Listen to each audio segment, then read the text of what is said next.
अहमदनगर दक्षिणमध्ये व कर्जत तालुका जामखेड तालुक्यामध्ये शरद पवार व रोहित पवार तुम्ही व तुमच्या कार्यकर्त्यांनी भारतीय जनता पार्टीवर रोज व्हॉट्सॲप फेसबुकवर टीका करीत आहेत।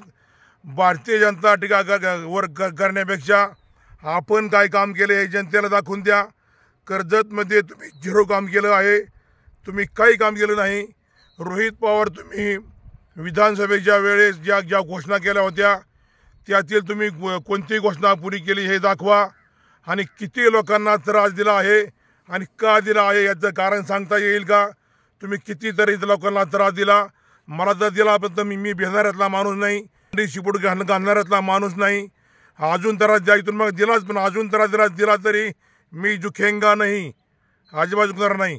आणि डेरेमाळ्यामधून जोगेश्वरवाडी पठारवाडी भैरववाडीला तुम्ही आमच्या गावामध्ये मीटिंगमध्ये सांगितले होते तुमचे बंधारे आम्ही सरळ तिकून भरू, तेवढ्यापुरतं एक काम चालू होतं, ते चारी खांदली त्या कापरेवाडीच्या रोडवर पुलावरती ते बारामतीचा ठेकेदार होता, ते रस्त्यावर रस्ता खाल्ल्यामुळे 2-3 तिथं बळी गेले, तिथं लोकांचं हातपाय तरी कितीतरी लोकांचं मोडले।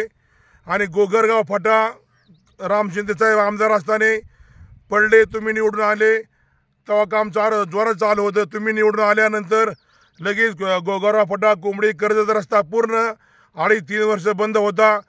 त्या रस्त्यावर खडी घसरून कितीतरी माणसांचे बळी गेले।